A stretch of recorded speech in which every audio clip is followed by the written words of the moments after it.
সালপোনাইল ইউরিয়াস গ্রুপে আছে গ্লিকাজাইড এবং গ্রিমিপাইড। এই গ্রুপের ওষুধ প্যানক্রিয়াস থেকে ইনসুলিন সিক্রেশন বৃদ্ধি করে। এই গ্রুপের ওষুধের সাধারণ একটি পার্শ্ব প্রতিক্রিয়া হলো রক্তে গ্লুকোজ লেভেল কমে যেতে পারে।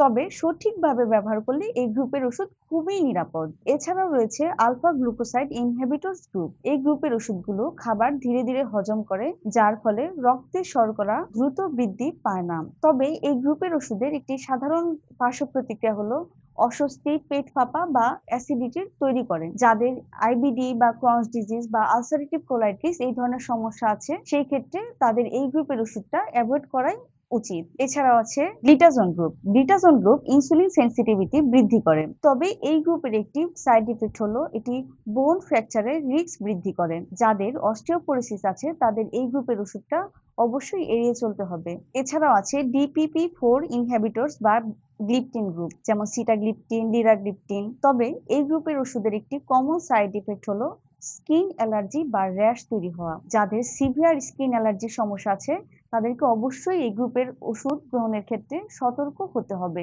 SGLT ইনহিবিটরস গ্রুপ, এই গ্রুপের ওষুধ কিডনির মাধ্যমে শরীর থেকে অতিরিক্ত শর্করা বের করে দেয়। তবে এই গ্রুপের ওষুধেও কিছু সাইড ইফেক্ট দেখা যায়, যেমন ঘন ঘন প্রস্রাব হতে পারে। মহিলাদের ক্ষেত্রে প্রস্রাব ইনফেকশন বা ফাঙ্গাল ইনফেকশনের একটি রিস্ক বৃদ্ধি পায়। কখনো কখনো প্রস্রাবের জ্বালাপোড়াও তৈরি হয়, এমনকি পানি শূন্যতাও দেখা যায়। এই সিমটম গুলো দেখা দিলে অবশ্যই ডাক্তারের পরামর্শ নিতে হবে এবং ইউরিন কালচারের মাধ্যমে ফাঙ্গাল ইনফেকশন আছে কিনা সেই ব্যাপারে নিশ্চিত হতে হবে। ডায়াবেটিস নিয়ন্ত্রণের জন্য ইনসুলিন সরাসরিও ব্যবহার করা হয়। অনেক ক্ষেত্রে ডিরেক্ট ইনসুলিনটাও নেওয়া হয়। ডিরেক্ট ইনসুলিন নেওয়া খুবই নিরাপদ। তবে ডিরেক্ট ইনসুলিন নেওয়ার ফলে কখনো কখনো হাইপোগ্লাইসেমিয়া হওয়ার একটা রিস্ক থাকে।